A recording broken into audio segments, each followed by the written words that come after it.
vehicles with the sound of salesmen. I'm salesman. Oh, salesman. Welcome. Manufactured Home Show. Let's listen to the end of Spirit of Radio. Then let's get it pumping, baby. Friday. Go, Alex. Get it.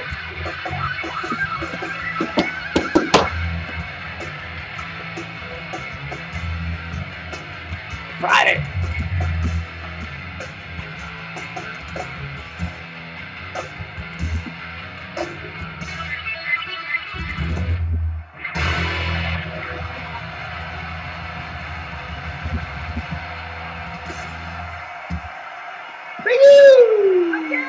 Good night.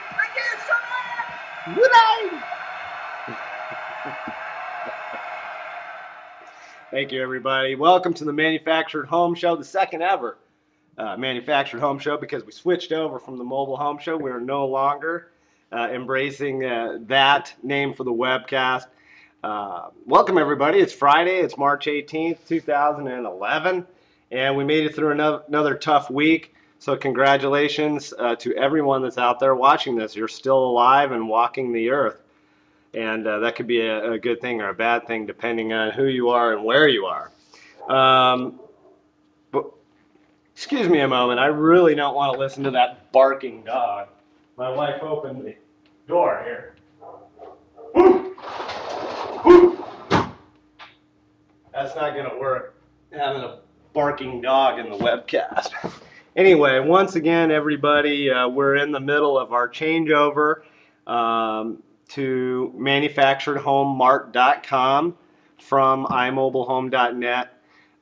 You can go to the website right now. Like I said yesterday, everything's working fine.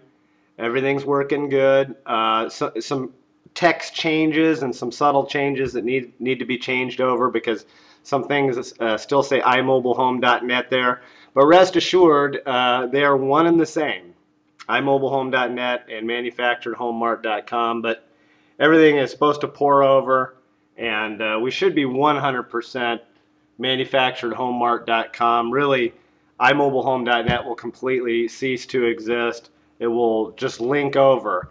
So those of you out there who have been under a rock and not out and about in society and watching this impressive webcast, now you know. If you put in imobilehome.net, it'll switch over. Well, not yet anyway, but it will. So it's going really good. Making a couple of tweaks to the look of the site on the home page, and just maybe a little bit different look. Not a huge departure, but that's going on. And we're still going to be doing the webcast. We still have the focus on uploading videos and using video to promote your homes for sale or for rent, your businesses, your communities. Video, as everybody should know, is absolutely wonderful, and it's so easy for just about everybody to do nowadays. And Manufactured Home Mart works with YouTube, so YouTube is free. Go on there, put on your video, and then you just put the little code in there. It's very easy to use, and then you can have a video tour of your home or show off your park, your business, whatever you want to do. manufacturedhomemart.com is there for you to help you promote your homes and business. Okay, moving on a little bit, do my quick public service announcement. Once again, I notice at the bottom of my page is an ad for the Red Cross. I love this. It's probably not what you see on your page, but on the bottom of my page where I'm webcasting from, a little ad for the American Red Cross. I love it. So once again, I want to promote the Red Cross and their efforts in Japan, especially right now. So redcross.org is their website, and I believe if you text 90999, that is the text that you can use to donate 10 quick bucks, and they can certainly use it. I heard on the news that Sandra Bullock donated $1 million to the Red Cross. Bravo, lady. See, you get rid of Jesse James and everything just falls into place. She just hasn't found me yet. That's all. But big props to her. I mean, $1 million. I know she's super rich, but $1 million is a lot of money, however you slice it. So good for her. Everybody else, don't feel like you have to go crazy. I mean, even if you donate, if just about half of the country donated $10, I mean, talking about an awful lot of money. I was not good at math. Speaking of not being good at math, I was calculating how many days it's going to take for me to become good at webcasting. So I have bad news for everybody. I think it's going to take like approximately 800 years. No, it's not going to take that long. I was listening to a guy on the radio. He's saying to really become good at something, you need about 10,000 hours of practicing. So I'm probably in like my 10th or 12th hour. So maybe like 75 years from now or something like that. I don't know. I'll start to become good at webcasting. It's going to take a while. But I'm going to keep doing it until I'm blue in the face because I think it's great content. And it sure is a lot of fun.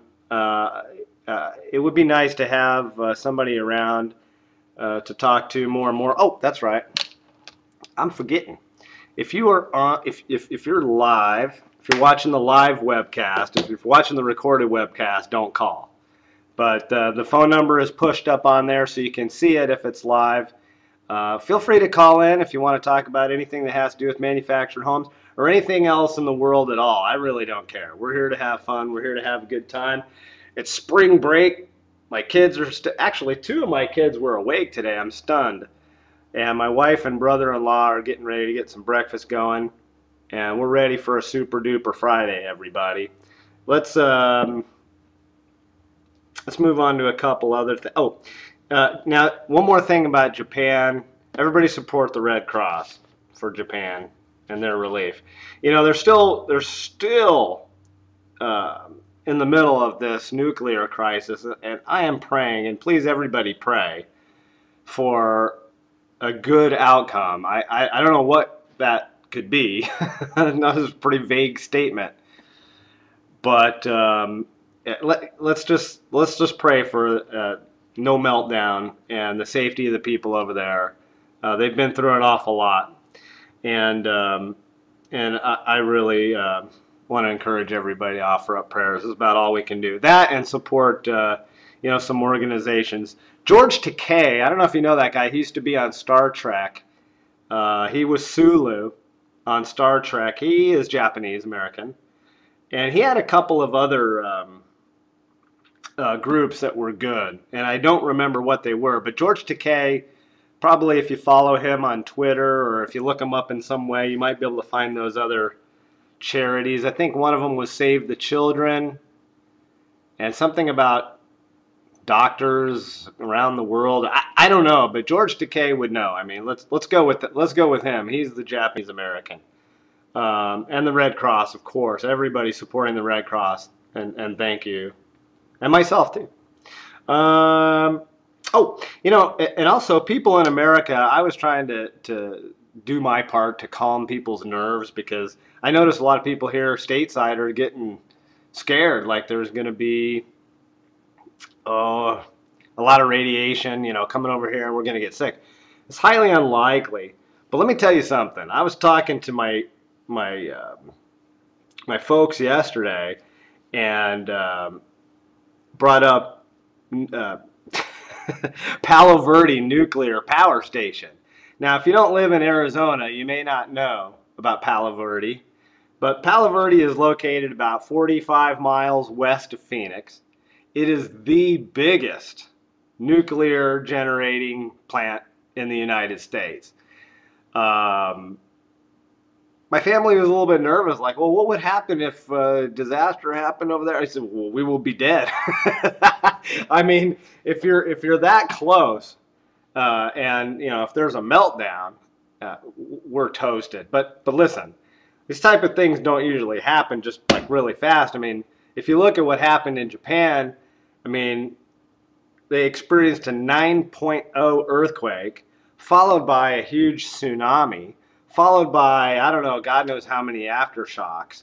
and the the nuclear stations that are in trouble over there are the ones that are right on the coast. Now, they still haven't melted down. It's a week later. Today is the week anniversary, if you want to call it that, of the earthquake and tsunami in Japan. But you know, we know radiation spewing into the air, blah blah blah. We know, and it's bad, but they haven't melted down. So I tried to get the people in my family to calm down, not worry about Palo Verde. Palo Verde's been very safe over the years. It's been there a long time.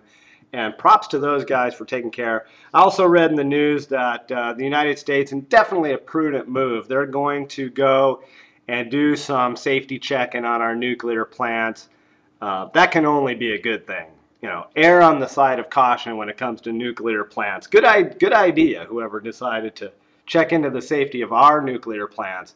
But I would be particularly concerned about the ones that are along the coastline. California's got a couple that are right over on the beach there. That's not a good place. I know there's lots of water, and they like that. By the way, the power plant here, there's no major bodies of water. They're able to cool it using retreated sewage water, and that's pretty impressive for the biggest nuclear plant in the country. This coffee is good. All right, well, anyway, folks here in Phoenix, don't worry about Palo Verde. Palo Verde is very safe. Most nuclear plants are extremely safe. I noticed also, I was watching the news last night, and I'll get off of all that. The president, I don't know his name, but the president of Israel, he got on CNN, and he was basically saying, we're not gonna go for nuclear power anymore. They're gonna go with their natural gas reserve. I guess they found some good pockets of natural gas. They're gonna go with that. I thought it was pretty impressive. That guy, the president or leader of Israel. You talk about a guy who's under the gun over there. Got a lot of missiles pointed at Israel,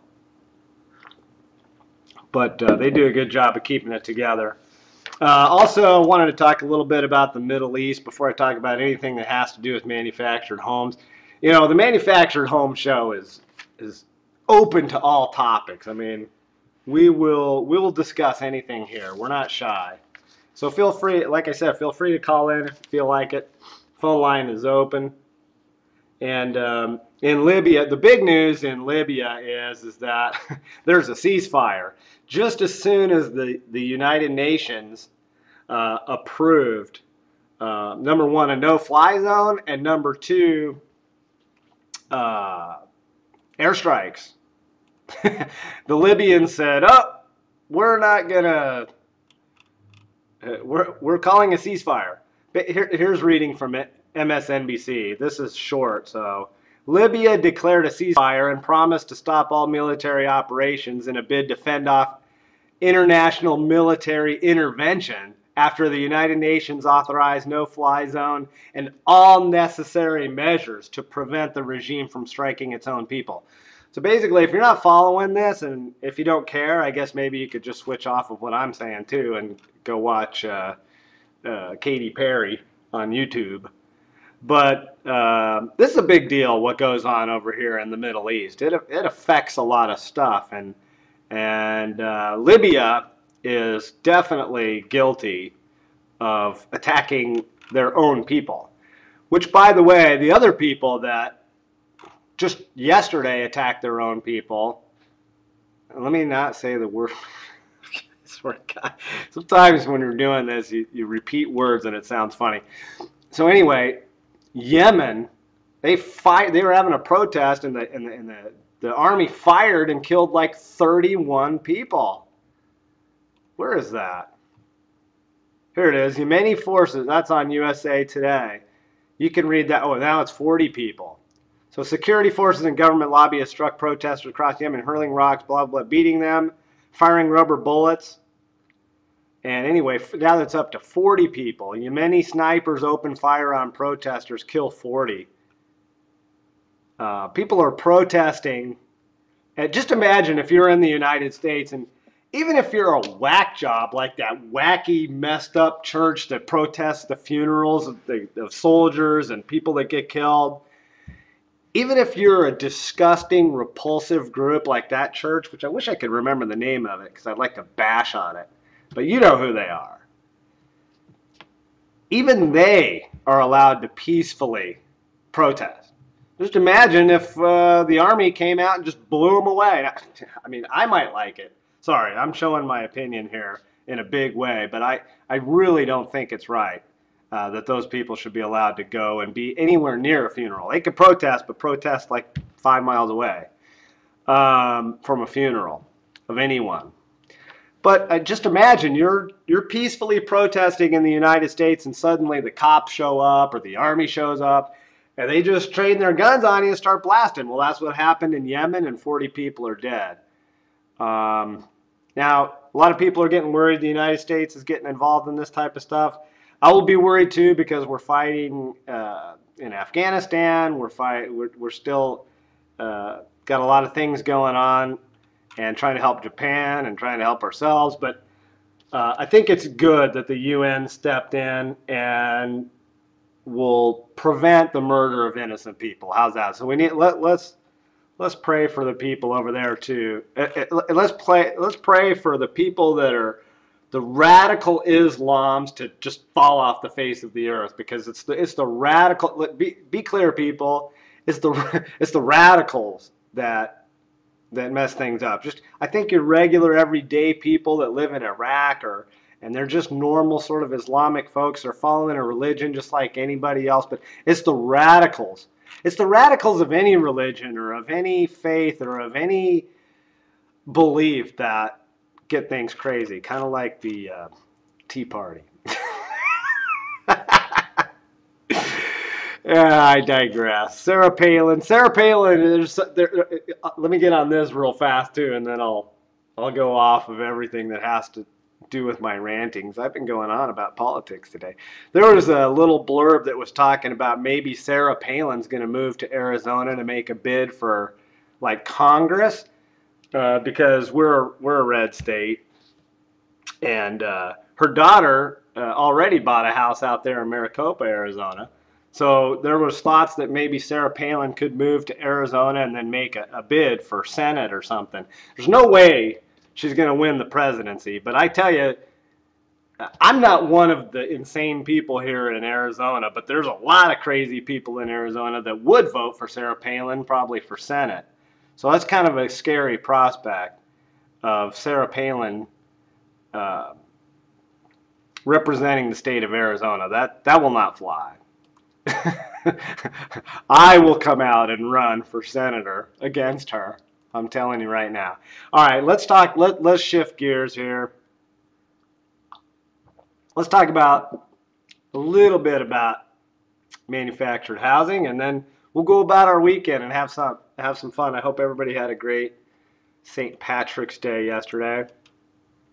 Topic of conversation in the manufactured world quite a bit lately in the news and just in general. Lately, I've been noticing some stuff about associations and the value of our trade associations, not just the national MHI or the national type of association, but our local and state manufactured home associations. People have been posing the questions, and it surprised me how much. Well, it's very polarizing. Like, a lot of people within the industry, seems like I don't have a real way to gauge this, but what I've been seeing out there, people making comments and making statements over the internet in their support or not support of associations, and it's pretty even. I mean, it seems like the folks that are running the associations are telling everybody, "Hey, the associations are great." It seems like a lot of retailers don't like the associations, and I can understand that because I come from that perspective. I really do. I have to say, all the associations cater to the manufacturers, so I think that is what is the deal in our industry. I mean, it's not 100% of the problem, But I know, because that's the side of the business that I come from, retail, is that the retailers, the people who sell the product, don't feel represented. We've I know I'm not speaking for everybody. Don't get me wrong, but I am speaking for myself because I come from the retail side. I think that we don't feel adequately represented, and in many cases forgotten. Now, I'm a newbie when it comes to the industry, and let me also say this, and this is from my experience, so at least I can talk uh, halfway intelligently. Uh, there there's a palpable resentment, I believe, in our industry towards new people, newbies. I call us newbies. I've been in the business for 7 years. I still call myself a newbie because what you've got is just a lot of guys who've been in this industry for 30 years, 40 years, long time. Now, the thing is about the associations, and this is from my experience, is that you've got this network of people that have been in the industry for a long time. And they sort of have the hold on the industry. And they want to keep it that way. It's almost like the Democrats and Republicans. So you got a lot of people that are industry people, and they've been in the business a long time, and they're in positions of power, and they don't want to give it up. And guess what else? They're not real open to new ideas. So people like me, and I'm relatively young. I'm going to give my real age. I'm 41, and as you know, and a newbie. I have a lot of fresh ideas. I have a lot of different thoughts than most of the leaders of associations. And so when I went into my local association, I don't think I got along. It wasn't my goal to go in there and stir it up. It definitely was not. But I have a lot of opinions. If you watch the webcast and if you continue to watch it, I'm going to offer up my opinion because I'm not afraid to do it. I'm not afraid to go on record and say what I think, and I'm doing it right now. So, you know, I do want to say though, I believe it's important to support the well, maybe support is the wrong word. I think it's important if you're in an industry to be in an association or two that is in that area of business. Whether you agree or you don't agree with the people in your association is neither here nor there. I think that everybody should go to those meetings with an open mind and say your piece, whatever it is that you're thinking. I mean, you can't just show up there and be knocking down everything that everybody says. That's not going to work. Also, I think the leadership and the people that have been in the industry a long time should take a look at some of the up-and-comers like myself and maybe listen to a few things that we have to say. We've got some fresh ideas, and they may be good. Intelligent conversation, even if you disagree, good things can come of it. This lady, Amy Bliss, posted this on mhmsm.com. It was a quote from Teddy Roosevelt in 1908, which I love this. Good quote, Amy. Here's what Teddy Roosevelt says. He says, "Every man owes a part of his time and money to the business or industry in which he is engaged. No man has a moral right to withhold his support from an organization that is striving to improve conditions within his sphere." Pretty simple and eloquently put by Theodore Roosevelt. So I would encourage everybody to go ahead and get involved in their associations, if it's even if it's on the state level. I do have a bitter taste of the association here in Arizona, the AHA. My father's company, Blackhawk Homes, is part of the association right now. My company is not, and I might have to change that. But I don't want to be a thorn in their side. I do want to be of help. But what I notice is that my thought processes and the things that I think are important are much different from those who have been in the industry for a long, long time. And I call the old grizzled guys, and a lot of them are awesome. I mean, they just have wealths of knowledge, but maybe not so open to new ideas. And I would like to be more accepted. Well, I'm going to go in there. I think I will go forward with that. But let me say too, the associations, everybody that's running them, you know, you got to reach out to these folks. But the organizations are hurting too, because so many dealers and even some manufacturers have gone down, and they're not in business anymore. My advice would be to all of the executives with state associations, find out who's still in business, seek them out, and invite them to be part of their group. If they're not part of the group, invite them. And that goes for not just retailers, but community owners, contractors, transporters, everybody who supports the industry, it's involved in the industry, executives and people involved. Get out there and try to get those people, solicit them, and get them into the group. Make it worth their while too. Quite honestly, our associations oftentimes don't have any bite or teeth in what they're doing, and they're just not effective. Now, I'm not saying that all associations are like that. I mostly can only talk about what I see here in Arizona. That's where I am, locally. Now, anyway, enough of the rah rah rah. Okay, and I don't want to make it seem like I'm against the associations. I'm not.